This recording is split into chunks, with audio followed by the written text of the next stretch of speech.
Bismillahirrahmanirrahim.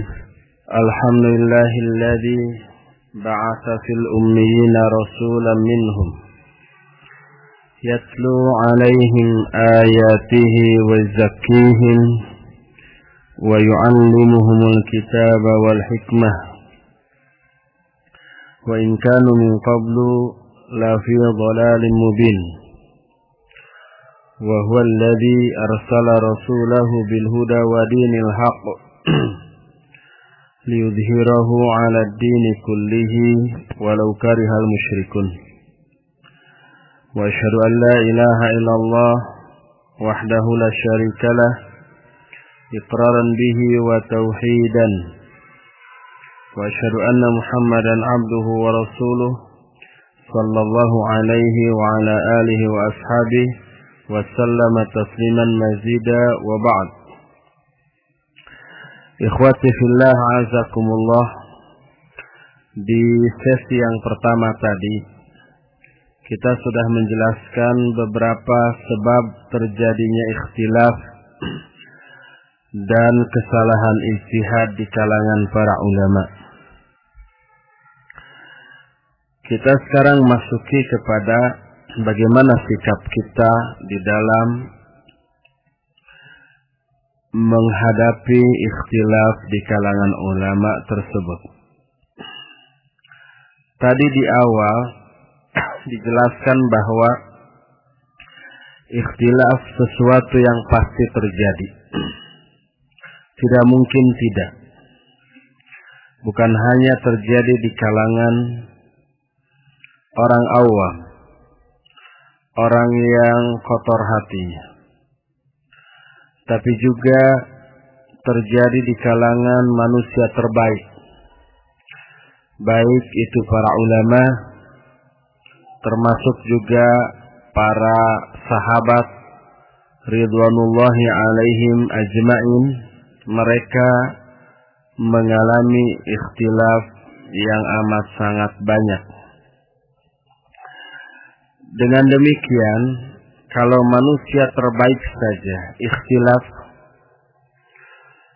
dan dalam keikhtilafannya mereka tetap dipuji oleh Allah sebagai manusia terbaik, menunjukkan bahwa pada hakikatnya ikhtilaf dalam arti perbedaan pendapat yang didasarkan kepada ilmu dan keikhlasan bukanlah sesuatu yang tercela, bukanlah sesuatu yang aib.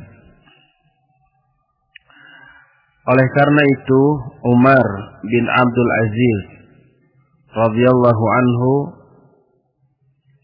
ketika pendapat atau ucapannya dikutip oleh Al-Imam Asy-Syatibi rahimahullah di dalam kitab Al-I'tisam, pernah menyatakan, aku tidak suka kalau para sahabat tidak ikhtilaf.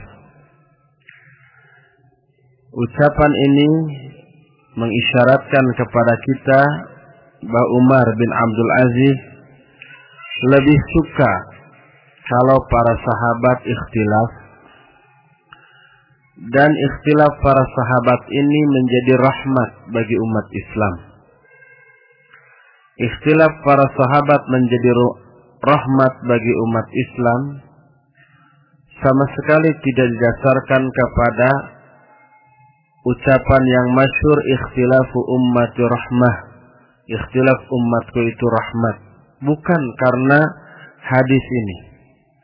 Karena hadis ini la aslalahu, tidak ada asalnya sama sekali. Tapi ucapan Umar bin Abdul Aziz yang menyatakan bahwa ikhtilaf para sahabat itu rahmat, pertama diambil dari ayat. Yang kedua diambil juga dari realita yang menjelaskan bahwa kenyataannya ikhtilaf yang terjadi di kalangan para sahabat menimbulkan dampak positif yang amat sangat besar bila ditanggapi dengan ilmu dan keikhlasan. Adapun ayat yang mendasari bahwa ikhtilaf para sahabat adalah rahmat adalah surah Hud ayat 118 yang tadi dikemukakan. Allah berfirman, "Wala yazaluna mukhtalifin illa man rahima rabbuk." Manusia itu selalu ikhtilaf, selalu berbeda faham. Illa man rahima rabbuk, kecuali orang-orang yang dirahmati oleh Allah Subhanahu wa taala. Dari sini kata Al-Imam Syatibi rahimahullah, dalam masalah ikhtilaf manusia terbagi kepada dua golongan. Nanti kita bisa mengidentifikasi diri atau mengklasifikasi diri masuk golongan atau kategori mana di antara dua kelompok ini. Kelompok pertama ahlul ikhtilaf. Kelompok kedua ahlur rahmah. Adapun ahlul ikhtilaf diambil dari wala yazaluna mukhtalifin. Manusia itu selalu ikhtilaf. Ini kelompok yang pertama. Kelompok kedua illa man rahimah rabbuk, kecuali orang-orang yang dirahmati oleh Allah. Ini kelompok kedua yang disebut dengan ahlur rahmah. Orang-orang yang berhak memperoleh rahmat. Lalu siapa orang yang ahlul ikhtilaf dan siapa yang ahlur rahmah? Apakah yang dimaksud dengan ahlul ikhtilaf adalah orang-orang yang tidak pernah ikhtilaf dengan siapapun? Jawabannya bukan. Karena tidak ada orang yang tidak ikhtilaf dalam segala hal. Kedua, kalau ahlul ikhtilaf adalah orang yang tidak pernah ikhtilaf, maka tidak ada orang yang masuk ahlur rahmah. Kalau ahlul ikhtilaf adalah orang yang suka ikhtilaf, maka tidak akan ada orang yang masuk ahlur rahmah, tapi seluruhnya akan masuk ahlul ikhtilaf, karena seluruh manusia ikhtilaf. Walaupun dalam 1-2 poin, termasuk generasi terbaik. Para sahabat ikhtilaf. Para ulama di setiap zaman atau di zaman yang berbeda juga ikhtilaf. Oleh karena itu yang dimaksud dengan ahlul ikhtilaf dan ahlur rahmah bukanlah orang yang suka ikhtilaf atau yang tidak suka ikhtilaf. Tapi kata Imam Syatibi, ammal ahlul ikhtilaf fayakhtalifuna ikhtilafan yadurruhum wa amma ahlur rahmah fayakhtalifuna ikhtilafan la yadurruhum. Adapun ahlul ikhtilaf kata Imam Syatibi adalah orang-orang yang ikhtilaf dengan ikhtilaf yang menimbulkan madarat kepada mereka. Adapun ahlur rahmah adalah mereka yang berikhtilaf dengan ikhtilaf yang tidak menimbulkan madarat kepada mereka. Jadi baik ahlul ikhtilaf ataupun ahlur rahmah, dua-duanya juga ikhtilaf. Lihatlah para ulama. Kita yakini para ulama seluruhnya masuk ahlur rahmah, tapi mereka ikhtilaf. Tapi ikhtilaf yang terjadi di kalangan mereka tidak menimbulkan madarat, bahkan menimbulkan rahmat. Lihat juga para sahabat. Kita yakini para sahabat bukanlah ahlul ikhtilaf. Mereka semua ahlur rahmah. Tapi mereka pun ikhtilaf. Cuma ikhtilafnya tidak menimbulkan madarat kepada mereka, bahkan menimbulkan rahmat.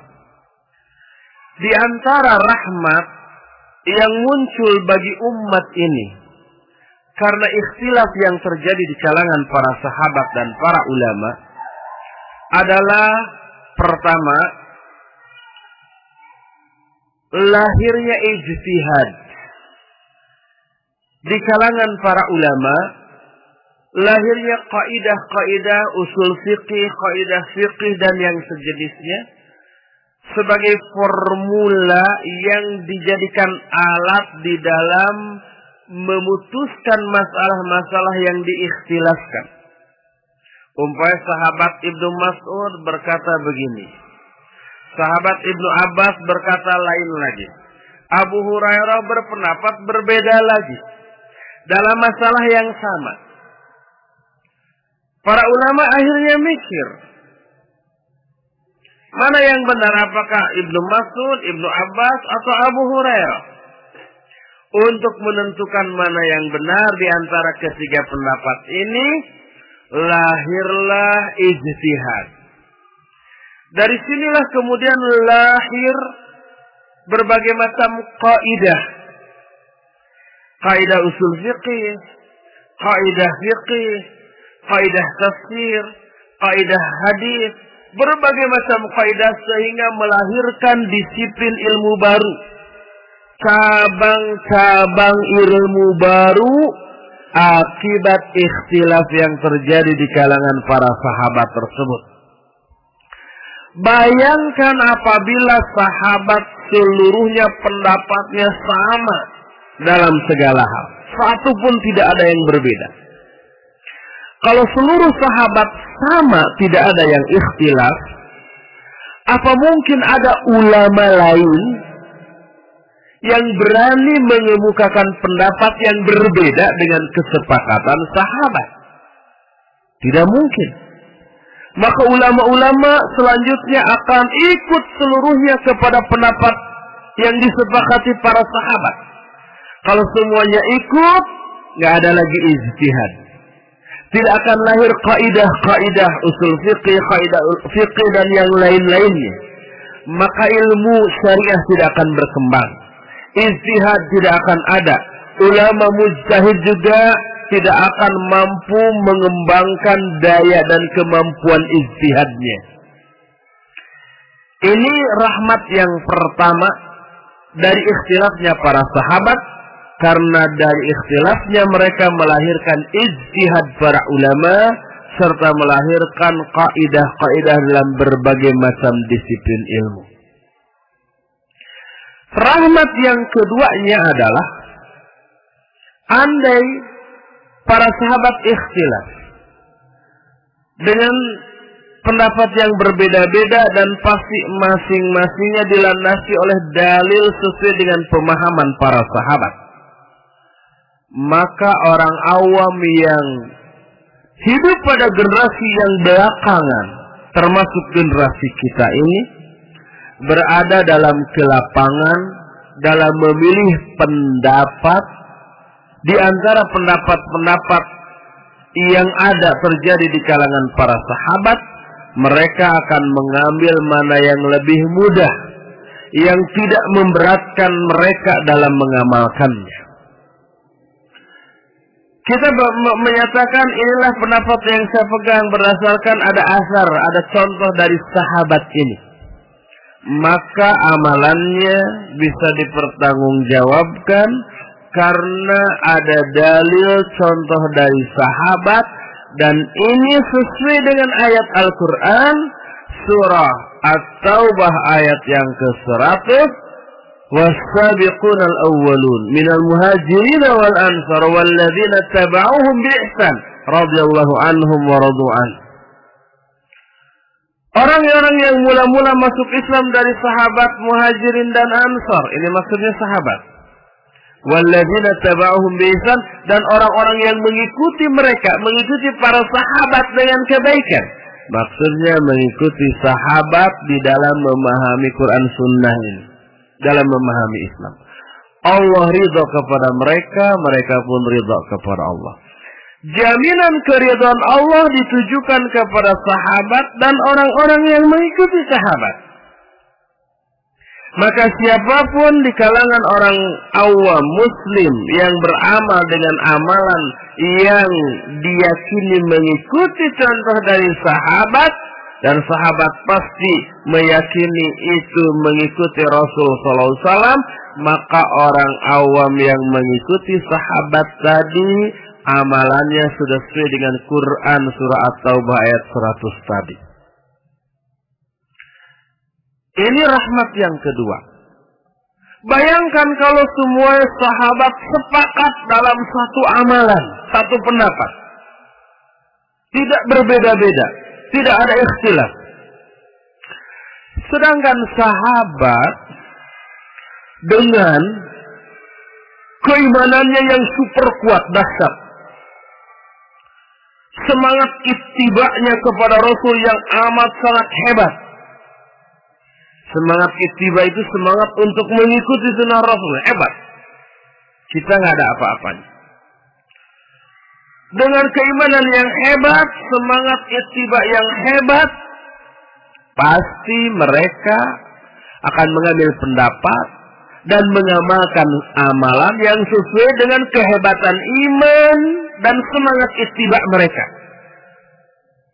Pasti ibadah yang mereka lakukan, pendapat yang mereka tetapkanlah ibadah dan pendapat yang berat menurut orang awam. Kita dulu menjelang Ramadan, nanti sebentar lagi juga kita masuk Ramadan, akan kita bahas ulang. Dulu kita membahas tentang qiyamul Ramadan yang dilakukan oleh para sahabat. Mereka melakukan qiyamul Ramadan dari mulai ba'da Isya sampai subuh. Dan mereka tidak kapok. Besoknya tahu bahwa imam itu membaca surat-surat yang panjang, bukannya kapok, mereka membawa tongkat untuk bersandar. Sampai dalam riwayat itu ada sahabat yang ketika sholatnya nelonjong. Ketika berdiri karena ngantuk, seperti ini.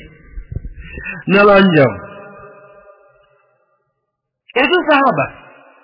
Mereka akan memilih ibadah sehebat itu.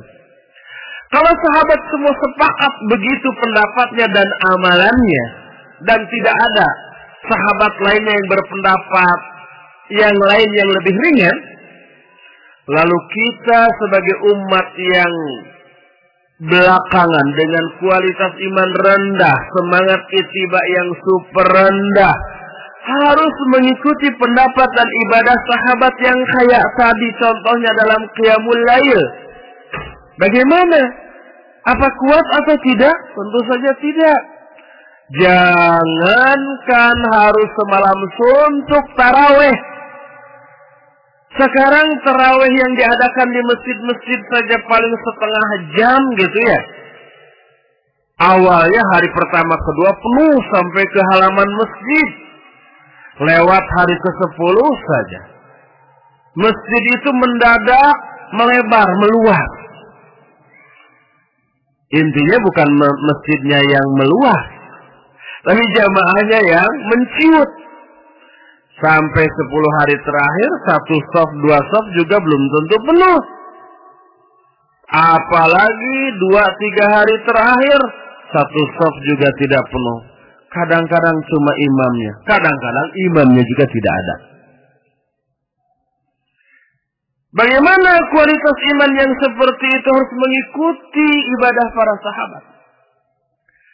Disinilah rahmat yang kedua bagi umat dari ikhtilafnya para sahabat. Oleh karena itulah, maka Umar bin Abdul Aziz menyatakan bahwa ikhtilaf yang terjadi di kalangan sahabat adalah rahmat. Makanya aku tidak suka kalau para sahabat tidak ikhtilaf. Kembali kepada 2 kategori manusia tadi dalam masalah ikhtilaf, bahwa orang-orang yang berikhtilaf itu ada 2 macam, ahlul ikhtilaf dan ahlul rahmah. Tadi dikemukakan bahwa ahlul ikhtilaf adalah orang-orang yang ikhtilaf dengan ikhtilaf yang menimbulkan madarat kepada mereka. Madarat yang muncul, mereka bertengkar. Mereka saling membid'ahkan satu sama lain. Dan saling bermusuhan satu sama lain. Karena ikhtilaf. Karena berbeda sholat, yang satu ba'da ruku sedekap, yang satu tidak sedekap. Tidak akur. Kamu ahlul bidah. Kata yang lain, kamu ahlul bidah. Saya sesuai dengan sunnah. Pabidah-bidah. Yang satu turun sujudnya 2 lutut dulu. Yang satunya lagi 2 tangan dulu. Bertengkar. Dan seterusnya. Ikhtilafnya menimbulkan madarat. Itu ahlul ikhtilaf. Adapun ahlul rahmah, mereka juga tetap ikhtilaf, tapi ikhtilaf yang tidak menimbulkan madarat. Ini yang terjadi di kalangan sahabat dan para ulama. Kurang bagaimana dahsyat antara Imam Asy-Syafi'i rahimahullah dengan Imam Ahmad, ikhtilaf. Kata Imam Syafi'i qunut subuh itu sunnah, kata Imam Ahmad qunut subuh itu bid'ah. Tapi Imam Ahmad dalam setiap pelajaran-pelajaran yang beliau berikan kepada murid-muridnya, banyak dan sering menyanjung dan memuji Imam Asy-Syafi'i rahimahullah, dan tidak pernah sepotong kata pun keluar dari mulutnya yang bernada celaan kepada Imam Syafi'i. Lihat kitab Syiarul A'lamin Nubala tentang manaqib Imam Ahmad rahimahullah. Saking ihtiramnya Imam Ahmad kepada Imam Syafi'i, sampai-sampai beliau tidak berani duduk di masjid dengan menjulurkan kedua kakinya mengarah ke rumah Imam Syafi'i. Ketika Imam Syafi'i berkunjung ke madrasahnya Imam Abu Hanifah, kita tahu Imam Abu Hanifah termasuk ulama yang membid'ahkan kunut subuh. Imam Abu Hanifah sudah meninggal. Tapi peninggalannya, madrasahnya, kalau sekarang pesantrennya, murid-muridnya masih ada. Berkunjung Imam Syafi'i ke sana. Murid-murid Imam Abu Hanifah senang bercampur bingung. Senangnya karena dikunjungi seorang ulama besar. Bingungnya bagaimana nanti salat subuh. Kita mau jadi imam gak berani di hadapan imam besar. Kalau Imam Syafi'i yang jadi imam, pasti kunut subuh. Menurut mereka kunut subuh itu beda. Akhirnya diskusi. Didapat kesepakatan Imam Syafi'i tetap jadi imam, dan kalau beliau kunut kita harus kunut. Berdasarkan hadis innama ju'ilal imamu liyutamma bih. Imam itu dijadikan hanyalah untuk diikuti.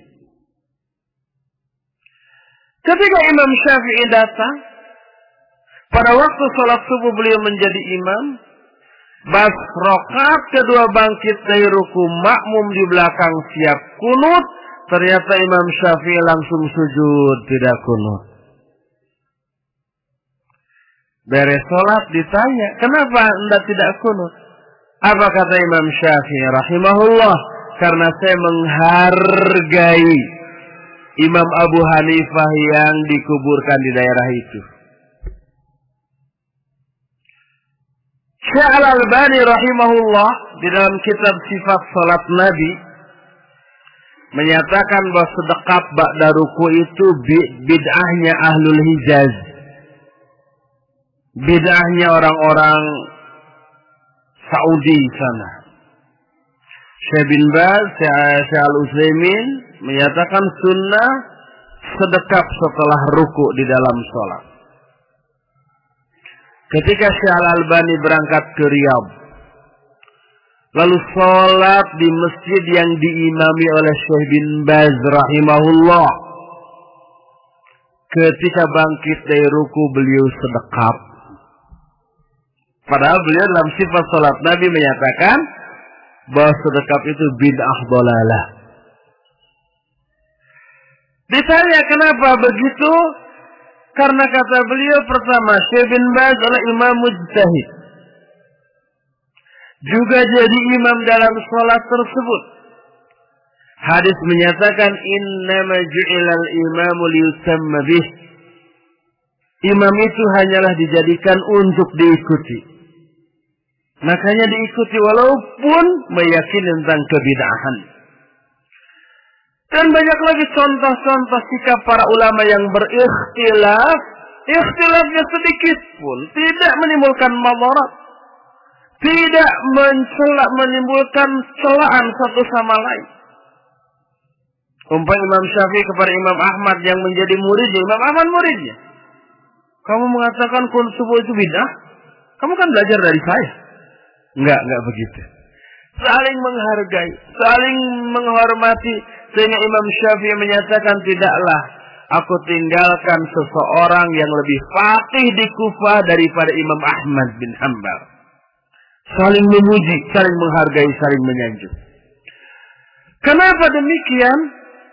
Karena ikhtilaf yang terjadi di kalangan para ulama dan para sahabat dilandasi oleh dua hal penting. Dua hal penting inilah yang menyebabkan ikhtilaf sehebat, sedahsyat apapun di kalangan mereka tidak menimbulkan madarat. Hal penting yang pertama ilmu. Hal penting yang kedua adalah ikhlas. Dua hal inilah yang ketika ikhtilaf menyebabkan semua yang ikhtilaf itu tidak menimbulkan madarat, tidak saling berpecah, bertengkar, bermusuhan satu sama lain, sama sekali tidak. Kenapa? Karena ikhtilaf mereka sama dengan sepakatnya mereka. Itu pernyataan Syekh Muhammad Shalih Al-Utsaimin dalam Kitabul Ilm. Di mana letak kesepakatan mereka dalam keikhtilafan mereka? Pertama, semua mereka sepakat seluruh pendapat tentang agama ini harus didasarkan kepada dalil Al-Quran dan As-Sunnah. Semua sepakat. Dan mereka melakukan itu. Imam Syafi'i berpendapat begini, ini ayatnya, ini hadisnya. Imam Ahmad berpendapat begitu, ini ayatnya, ini hadisnya. Semuanya dalam hal ini sepakat. Kedua, seluruh ulama sepakat bahwa setiap orang harus meyakini, berpendapat dan mengamalkan apa yang dia pahami dari ayat dan hadis itu. Cuma kemudian pemahaman tentang ayat dan hadis itu yang berbeda. Tapi mereka tetap berpegang kepada apa yang mereka pahami. Andai dua orang yang ikhtilaf, A dan B, dua-duanya diyakini ini dari ayat, ini dari hadis. Si A berpendapat begini, si B berpendapat begitu, berbeda. Pokoknya berbeda. Kalau si A yang berpendapat begini, lalu ternyata ikut kepada pendapat si B yang berpendapat begitu, berarti si A beramal dengan dengan pengamalan yang berbeda dengan apa yang dia pahami dari hadis itu. Berarti dia tidak mengikuti dalil. Dalilnya kan begini, kenapa dia jadi berpendapat begitu mengikuti si B? Berarti dia tidak ikut dalil, tapi ikut si B. Si B juga begitu. Jadi walaupun si A dan si B berbeda, tapi dua-duanya sama dalam dua hal. Pertama, dua-duanya berpegang kepada dalil Quran dan Sunnah. Kedua, dua-duanya berpegang kepada apa yang mereka pahami dari kitab dan Sunnah itu. Sepakat mereka dalam hal itu. Oleh karena itu, ikhtilafum ka'ittifaqihim. Ikhtilaf mereka itu sama dengan sepakatnya mereka. Karena itulah mereka itu tidak saling mencela. Ilmu mereka yang menyebabkan mereka itu begitu toleran dan berlapang dada dalam masalah yang diikhtilafkan. Imam Ahmad kenapa berani terang-terangan kunut subuh itu bid'ah? Karena ada hadisnya. Peduli amat apakah Imam Syafi'i tersungging atau tidak dengan hal ini. Dan Imam Syafi'i menyatakan kunut subuh itu bid'ah dan kunut subuh itu sunnah dan dikatakan bid'ah oleh orang lain tidak tersinggung. Karena apa? Karena tahu imam yang lain berdasarkan hadis juga yang mereka pahami. Dan ketika mereka bertemu, mereka tetap saling menyanjung, saling memuji, menghargai dan menghormati, tidak saling mencela, tidak keluar emosi karena hal itu. Kedua, selain ilmu, mereka juga ikhtilafnya dilandasi dengan keikhlasan, ketulusan, dan kebersihan hati. Tidak ada gengsi. Tidak ada umpamanya arogansi. Tidak ada tendensi-tendensi duniawi. Yang mereka cari bukan kemenangan dan harga diri. Tapi mereka cari al-haq atau kebenaran. Makanya ketika pendapatnya dibid'ahkan oleh orang lain, apakah merasa terhina? Tidak. Mau dihina mau tidak bukan kehinaan dan kemuliaan yang menjadi ukuran saya. Apakah pendapatnya dihargai atau tidak oleh orang? Nggak peduli. Pendapat saya bukan untuk mencari penghargaan orang. Semuanya lillah, billah, wa fillah. Semuanya untuk Allah, karena Allah, demi Allah. Bukan untuk yang lain-lain. Para ulama meyakini mulia atau hinanya seorang itu bukan karena dihinakan dan dimuliakan oleh sesama manusia.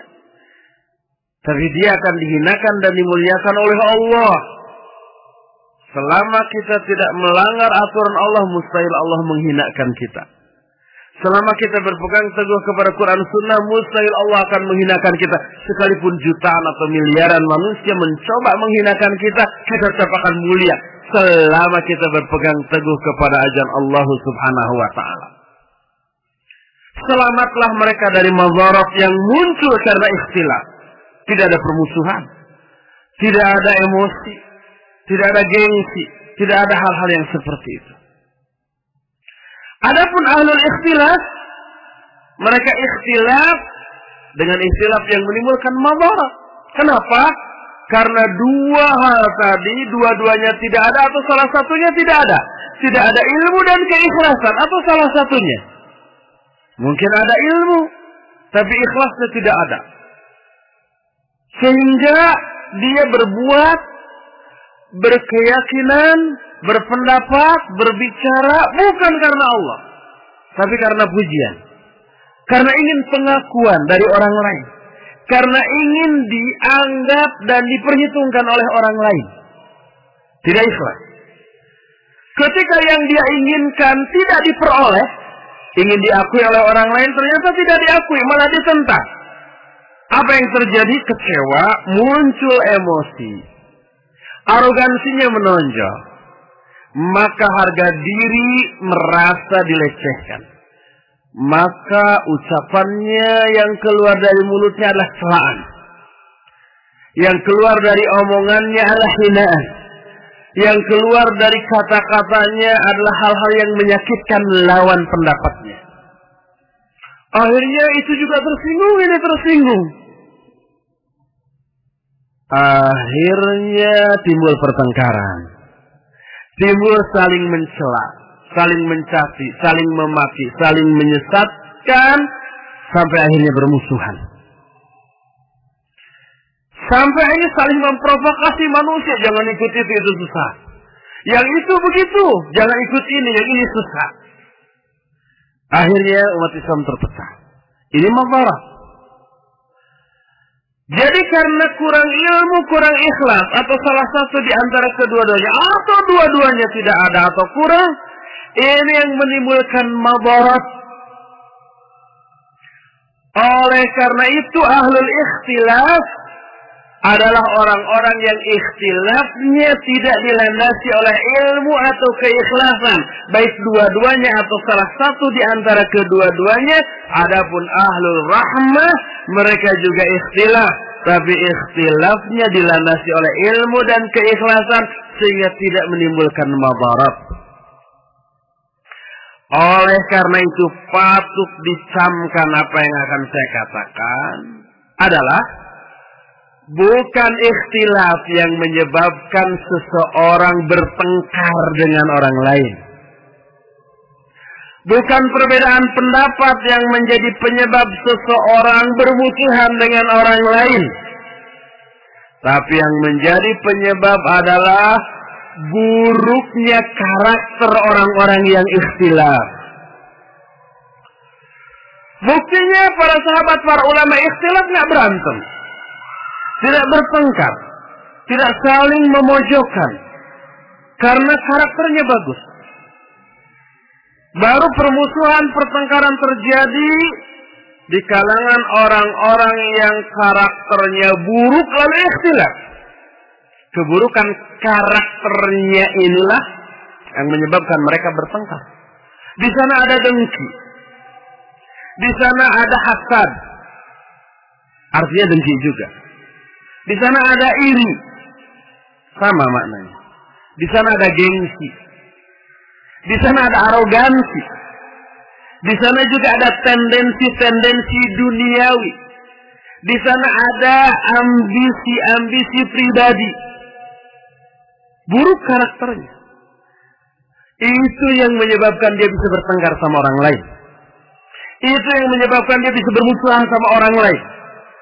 Mau ikhtilaf, mau sepakat, kalau yang mendasari kesepakatan atau ikhtilaf tersebut adalah keburukan karakternya, ketidakikhlasan, dan ketidakadanya ilmu, kebodohan, tetap akan menimbulkan madarat. Inilah ahlul ikhtilaf. Nah, oleh karena itu, kalau kita pada zaman sekarang yang amat sangat banyak ikhtilaf dalam segala hal, ingin masuk ke dalam kelompok ahlur rahmah, milikilah dua hal tadi yang melandasi turunnya rahmah. Pertama ilmu, yang kedua keikhlasan. Satu di antara dua ini tidak ada, masuklah kita ke ahlul ikhtilaf. Dan ahlul ikhtilaf itulah yang dimaksud dalam larangan-larangan dalam ayat tentang tidak boleh ikhtilaf.